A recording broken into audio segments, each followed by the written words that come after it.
Olá, tudo bem com vocês? Saúde e paz. Hoje estaremos falando sobre um dos temas mais importantes da humanidade. Um dos temas que envergonha substancialmente todos os seres humanos. Uma aula que é válida para crianças pequenas ou para alunos do pós-doutorado. O que realmente será discutido no dia de hoje deve marcar a vida e a existência de todos nós. Falaremos sobre a subtração da liberdade das pessoas. Falaremos sobre a escravidão.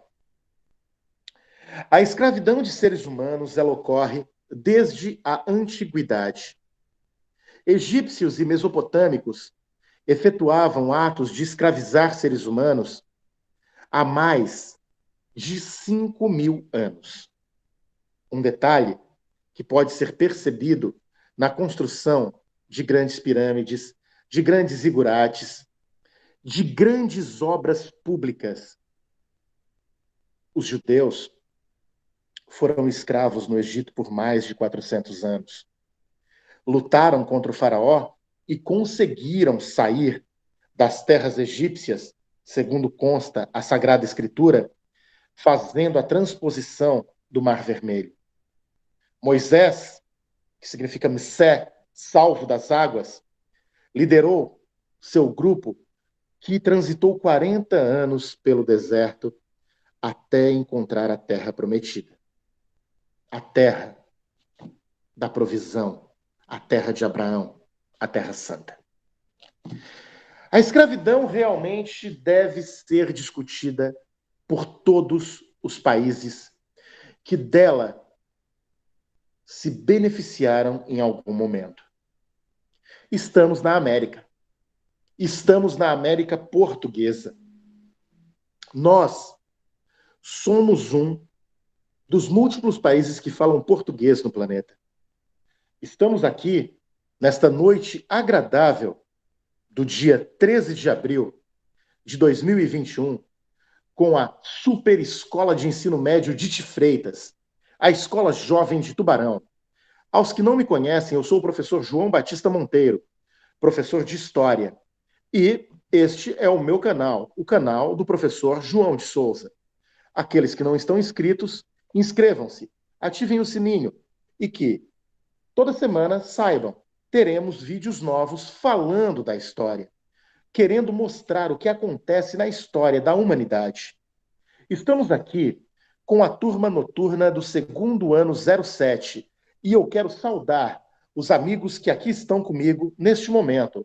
A Karen Pereira, o Luiz Gustavo Bardini Figueiredo, a Vitória da Silva Anselmo, o Vinícius William e o Luan de Souza Goulart.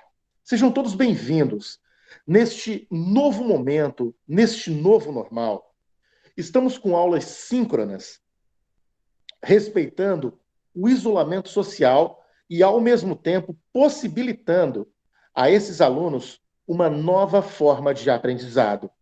E dentro dos estudos do segundo ano do ensino médio, africanidades, história da África e escravidão deve ser sempre enfatizado com muita seriedade, porque por mais de 300 anos tivemos uma maldita escravidão em nosso país, na América Portuguesa, no Brasil, na terra Brasilis.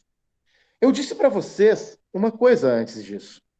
Eu fiz um questionamento e perguntei a vocês se sabiam quais eram os países do mundo que falam o português ou as regiões e territórios deste planeta. Vamos lá. Portugal, obviamente, e pertencentes a Portugal, o arquipélago dos Açores e também a Ilha da Madeira. Nós não vamos esquecer de São Tomé e Príncipe, na África, e também Cabo Verde, na África, a Guiné-Bissau e uma parte da Guiné Equatorial, assim como Angola e Moçambique, sem esquecer, é óbvio, que na América Portuguesa, o maior de todos os países da América do Sul, o maior de todos os países da América Latina e o quinto maior país do mundo, o Brasil. Então, acabou, professor? Tem mais algum lugar do mundo que fala português? Sim, tem. A cidade de Goa, na Índia, foi uma colônia portuguesa. E lá, além de hindi e inglês, também se fala português. Uma parte do Sri Lanka também fala português. Existe um país chamado, olhem bem, Timor-Leste, e fica ao lado da Indonésia. E lá se fala português. Mas sem esquecer de que na própria China nós temos a colônia de Macau, que até 1999 foi uma colônia de Portugal. Amigos, Portugal colonizou o mundo. Portugal buscou especiarias, buscou riquezas, conseguiu a noz moscada, a pimenta do reino, conseguiu o cravo da Índia, e com o grande Vasco da Gama fez uma lucratividade impressionante para todos os nossos amigos lusitanos. Só que a gente não pode esquecer de um detalhe. Portugal conquistou o mundo. Os primeiros portugueses que chegaram na América, já acredita-se que não tenham sido nem Pero Vaz Caminha e Pedro Álvares Cabral. Já se sabe muito bem que Duarte Pacheco Pereira foi o primeiro português a botar os pés em solo brasileiro, 2 anos antes de Cabral. Mas já se sabe que antes da própria chegada de Cristóvão Colombo à América, Gaspar Corte Real chegou ao Canadá. Então, nós temos uma conquista de dominação portuguesa muito grande mesmo. A Oceania foi conquistada pelos portugueses, a Ásia, a África, a América. Nós temos territórios maravilhosos para serem estudados. E esses territórios foram colonizados. E quem colonizou usou mão de obra. E não foi mão de obra assalariada. Foi mão de obra escrava. Até porque a escravidão é uma prática tão antiga quanto perversa. Ela realmente foi aplicada de maneira diversificada entre vários povos. Os gregos, por exemplo, e os romanos trabalhavam com escravidão por dívida ou prisioneiros de guerra. Os maias e os astecas pegavam seus prisioneiros de guerra e sacrificavam para os deuses da agricultura. Os maias para Kukulcán, os astecas para Huitzilpochtli. Os escravos, então, tinham uma função. Mas uma das mais brutais foi a que foi utilizada aqui na América, especificamente para a mão de obra negra africana. Eles, que foram ludibriados pelos portugueses e ludibriados também por alguns dos seus próprios irmãos, foram vendidos. Eles que vieram inicialmente felizes, acreditando que estariam indo a um lugar onde ganhariam e trabalhariam, quando se deram conta, estavam em um navio negreiro, estavam sendo utilizados como cobaias de um laboratório maldito. Aqui no Brasil, por exemplo, foram vendidos em mercados dentro de gaiolas como animais. Foram separados de suas famílias, mães de filhos, esposas de maridos, irmãos de irmãs. Realmente é inaceitável. E uma coisa é certa: foi algo brutal. Mas a gente sabe também que houveram outras formas de escravidão. Os muçulmanos, por exemplo, escravizaram muita gente, inclusive europeus. Mais ou menos a gente sabe que entre o ano de 650 e o ano de 1600, olha, mais de 4 milhões de escravos foram levados pelos muçulmanos. E isso a gente lê nos livros das Mil e Uma Noites. Então, não foram apenas os portugueses, ou os espanhóis, ou os ingleses que escravizaram. Uma coisa é certa, que na Europa moderna, Portugal foi o primeiro país que começou a fazer esse tipo de absurdo, no século XV e XVI. Mas, trazendo para o Brasil no século XVI, após a conquista específica de todo o nosso grande território. Uma coisa é certa, tá? Uma coisa é certa, e eu gostaria que vocês agora prestassem muita atenção. Eu vou fazer uma breve leitura. Os estragos do tráfico de escravos foram, porém, incomensuravelmente mais dramáticos do que essas estimativas básicas que eu falei agora. Basta lembrar que o preço de cada escravo vendido em terra muçulmana ou desembarcado nas Américas era o de vários seres humanos que morriam nos ataques armados, nas caminhadas do interior para as áreas de deserto africana, na espera junto aos caravançarás, que era um local de abrigo para eles, e aos portos de viagem através do Saara, do Mar Vermelho, no Índico ou no Atlântico. Era um comércio hediondo. E no século XVI, ele começou com a invasão vinda do exterior. Uma grande intromissão com grandes descobertas. Isso é legal para a gente entender agora. Da África do Sul, do Saara até a América Latina. Essas descobertas implicaram no tráfico de negros e depois no genocídio dos índios, depois do genocídio dos índios da América. Porque primeiro eles mataram todos os índios que puderam, escravizaram e mataram, e depois trouxeram os negros. E um detalhe, o tráfico custou a vida de dezenas de milhões de africanos, dezenas de milhões. Este é um detalhe que eu gostaria de lembrar, que foram arrancados a este continente e expedidos em condições atrozes para além do Oceano Atlântico. Esse é o ponto. Nenhuma coletividade humana foi mais inferiorizada, ou seja, nenhum grupo humano foi mais inferiorizado, vejam bem, do que os negros depois do século XV. Então, quando alguém falar que os negros merecem respeito, mais do que respeito, eles merecem a nossa reverência. Porque foram humilhados, sim, por 500 anos de história. Pensem nisso. E um detalhe, olhem bem, foram encomendados escravos, isso é o mais brutal. Foram encomendados escravos negros aos milhões. Olhem bem, utilizaram-se os negros como reprodutores de outros negros.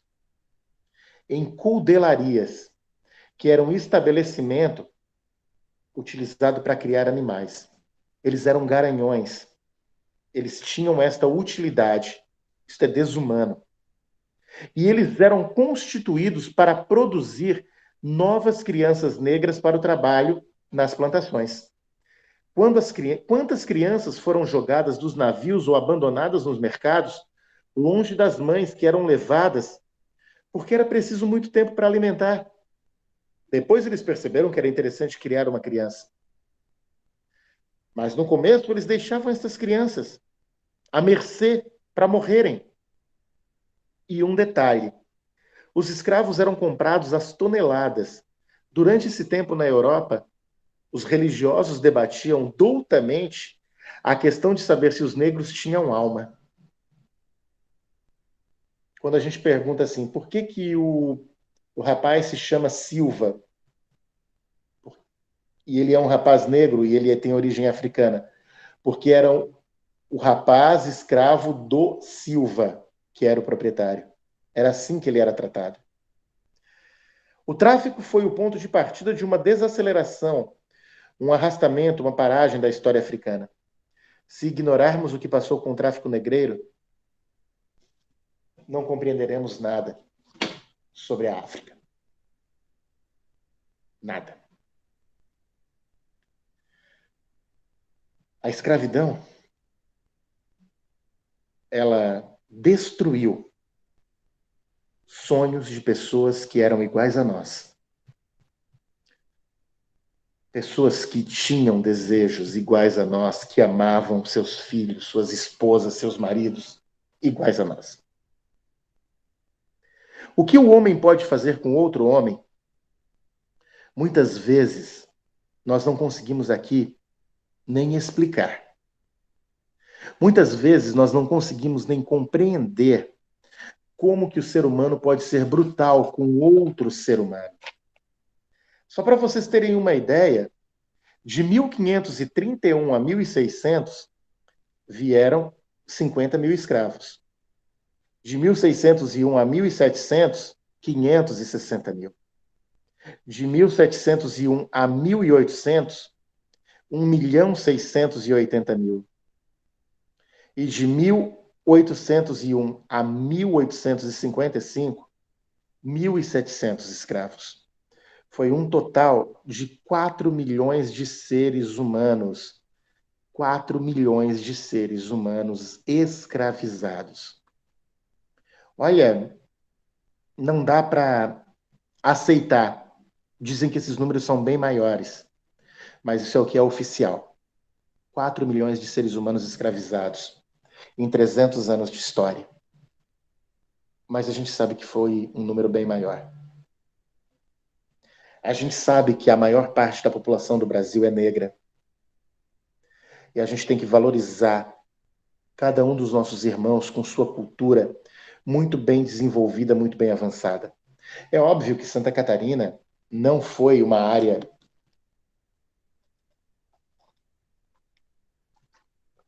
Desculpem. É óbvio que Santa Catarina não foi uma área de escravidão grande. O Rio Grande do Sul foi mais. São Paulo e as outras regiões também. Mas aqui em Santa Catarina nós tivemos áreas de colonização italiana e alemã. Então não tivemos uma grande influência do tratamento destinado aos nossos irmãos africanos. Tubarão, por exemplo, teve escravos. Sabiam disso? Laguna teve escravos. Sabiam disso? Isso é uma verdade. Mas eu fui em um cemitério de escravos em Salvador. Eu estive em Salvador há 3 anos e eu vou contar para vocês algo que é inimaginável. Eu entrei na região do Pelourinho, na igreja de Nossa Senhora do Rosário dos Homens Pretos. Eu fui convidado. Eu participei de uma missa, junto com um ritual de candomblé. E eu fui convidado pelas mães que lá estavam a visitar o cemitério dos escravos em Salvador. Pessoas que morreram lutando pela liberdade. Quando aqui no Brasil eles chegaram, eles trabalharam nas grandes lavouras de cana-de-açúcar. Em todo o litoral do Nordeste brasileiro. Porque o Nordeste é bom, tá? O Nordeste tem um solo de massapê, tu planta a cana em grandes extensões de terra e usa mão de obra escrava. Tá pronto uma coisa que vocês vão ver num vídeo que eu vou mandar para vocês. O sistema de plantation. Porque o plantation nada mais é do que uma grande extensão de terra, a mão de obra escrava, somada especificamente a uma outra situação. E qual seria esta outra situação? A monocultura. A gente produziu cana. O Brasil foi excelente na industrialização de cana-de-açúcar. Ele construiu a casa grande, a fazenda, dentro da área da capitania. E do lado da casa grande tinha a senzala. E o que é a senzala? Senzala é o local onde o negro é abrigado. Senzala é o local onde o nosso irmão negro dorme à noite. Senzala. Esse é o ponto. Eu gostaria que vocês refletissem muito sobre isso. A ideia de o que é uma senzala. É o local onde existia a cudelaria, onde existia a reprodução. Era o local onde ele dormia, onde ele bebia a cachaça, onde ele comia a feijoada e onde ele jogava a capoeira. Era o local onde ele se organizava muitas vezes para fugir para um quilombo. Vocês sabiam que aqui na nossa região teve um quilombo? Na região da Ilhotinha, em Capivari de Baixo? Mas nós tivemos grandes quilombos. O mais famoso, do Nordeste brasileiro, foi o Quilombo dos Palmares, liderado pelo grande líder Zumbi dos Palmares. Ele foi, obviamente, massacrado. Ele foi morto. Ele foi eliminado. Muita gente costuma colocar que Zumbi não era um homem bom, que tinha escravos, que era um príncipe na África. Para lá, para lá, para lá. Tá? Vamos por partes e vamos organizar a coisa. Se nós começarmos a observar desta maneira, nós vamos entender que nós não devemos perdoar mais ninguém. A história, ela tem situações que devem ser analisadas com muita seriedade.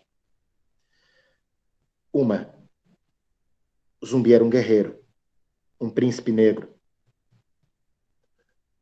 Outra, as pessoas iam de livre e espontânea vontade se abrigar.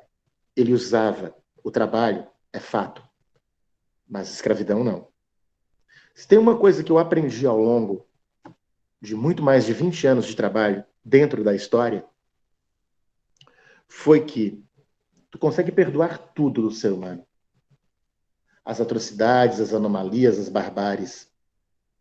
Mas, quando você escraviza alguém, tendo ciência e consciência do que está fazendo,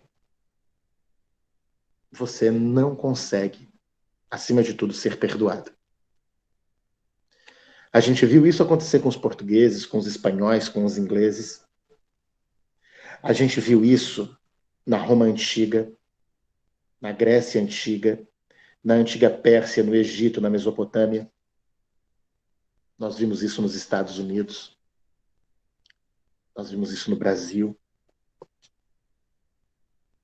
Nós temos visto situações de escravidão de seres humanos nos tempos modernos, sendo levados para campos de trabalhos forçados e concentração, como, por exemplo, os judeus pelos nazistas na Segunda Guerra Mundial. Isso tudo faz a gente pensar em como o ser humano consegue ser brutal, podre, inaceitável.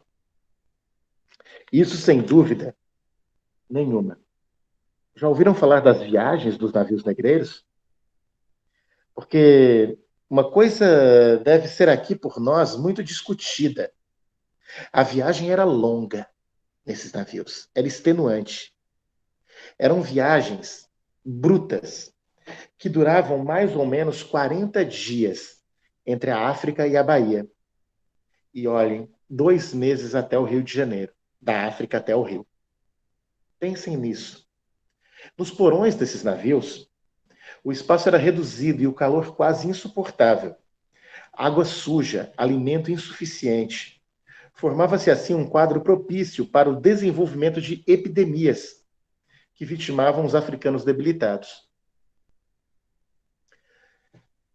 Eu vou sugerir um filme.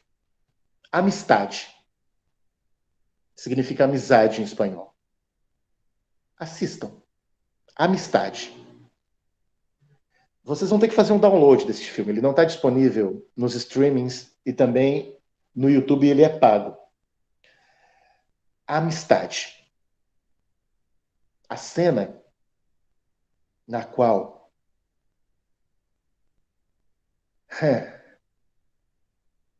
a mulher africana abraça sua filha, senta no costado do navio e deixa cair no oceano para morrer, é chocante. A cena de quando a fiscalização inglesa está se preparando para verificar o tráfico e os negros são todos amarrados a correntes e são jogados no fundo do mar.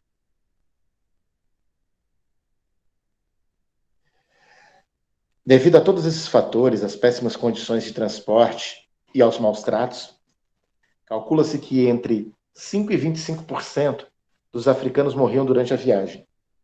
Significa que se vieram 4 milhões para o Brasil, tu já bota 6 milhões. Tá?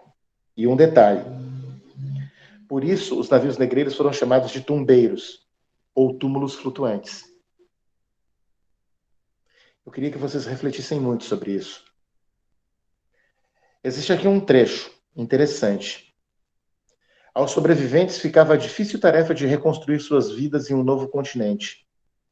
Muitos africanos trazidos para a América entravam em um estado de tristeza profunda, associada à violência da escravidão e à saudade de sua terra natal. Esse estado psicológico de depressão ficou conhecido como banzo e podia provocar apatia, inanição ou até mesmo a morte. Meu Deus, né? Banzo, apático. É um termo muito utilizado pelos portugueses. Já ouvi meu pai e minha mãe dizerem muitas vezes: "Você está banzo?", que é uma associação ao termo apático. Castro Alves, um grande abolicionista, um grande poeta, escreveu Navio Negreiro. E hoje vocês precisam ouvir. O navio negreiro, Senhor Deus dos desgraçados, dizei-me vós, Senhor Deus, se a loucura, se a verdade, tanto horror perante os céus. Ó mar, por que não apagas com a esponja de tuas vagas do teu manto este borrão? Quem são estes desgraçados que não encontram em vós mais que o rir calmo da turba que excita a fúria do algoz? São os filhos do deserto, onde a terra expôs a luz. Ontem simples, fortes, bravos, hoje míseros escravos, sem luz, sem ar, sem razão. Ontem plena a liberdade, a vontade por poder, hoje o cúmulo de maldade, nem são livres para morrer. Se tu fugia pro quilombo, beleza. Porque se tu fosse pego, eles iam te colocar num tronco nu, um tronco de madeira. Eles iam te chicotear com um couro, um relho de couro de 3 pontas, que geralmente era colocado em uma goma de farinha de mandioca com vidro moído. O que vocês acham que aconteceria? Pensem! Pensem! Arrancava o couro das pessoas. Elas morriam. Uma outra sugestão, 12 anos de escravidão. É um filme que, inclusive, estava até pouco tempo atrás no streaming da Netflix. Um outro filme, Zumbi dos Palmares. Vale muito a pena para vocês entenderem toda esta questão. Falar de escravidão é falar que haviam até escravos de ganho, que eu tinha um escravo para trabalhar para mim, para ganhar dinheiro. Isso é absurdo. Ao longo do dia, eles trabalhavam nas fazendas de cana-de-açúcar de maneira brutal. Eles comiam, geralmente, uma mistura de feijão, de farinha, de carne, carne de porco, o que a gente vai chamar posteriormente de feijoada. Foram eles que conseguiram, inclusive, inventar, criar a própria cachaça, a aguardente. E eles criaram uma técnica de luta muito famosa, a capoeira, que é nada mais do que uma prática artística, mas que luta especificamente para fazer com que estas pessoas tenham o direito de se defender. Os capitães do mato procuravam muitas vezes nos quilombos os escravos fugidos. O senhor de escravos, o senhorzinho, ele muitas vezes violentava as negras, tanto da senzala quanto da casa. E fazia isso na frente da mulher, não dava a mínima bola, não tinha o menor respeito. Então, no Brasil, nós temos uma nova criação étnica, que é o mulato. A mistura do branco português com o negro africano. O negro também se relacionou com o indígena, e a mistura do negro com o índio gera o cafuzo, assim como o branco com o índio gera o caboclo ou o mameluco. Esta é a formação étnica inicial do Brasil: o branco, o negro e o índio. O índio, dono da terra, o branco que usurpou a terra do índio e o negro que veio para cá como cativo. Em 13 de maio de 1888, em 13 de maio de 1888, no final do Império do Brasil, quando não tinha mais cana-de-açúcar plantada, mas sim eram lavouras de café, a princesa Isabel, ela vai efetuar a abolição dos escravos em nosso país. Foi um prazer enorme discutir com esses alunos extremamente educados. Saudações a 207, às turmas noturnas da Escola Jovem de Tubarão. Saudações aos meus alunos também do segundo ano, das outras escolas, como o Colégio Evolução de São Ludgero. E também saúdo aqui meus amigos do Evolução de São Ludgero, na figura do grande Vitor Lolli, do Brian. Saúdo também a 201 da Escola Jovem, a 202, a 23, a 24 e a 25 do período matutino, a 26 do vespertino, a 27 que está comigo aqui e a 208. Muito bom falar com vocês.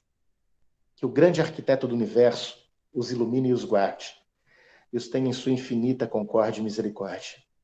Fiquem bem, bons estudos, uma boa noite e até a próxima aula. Até mais.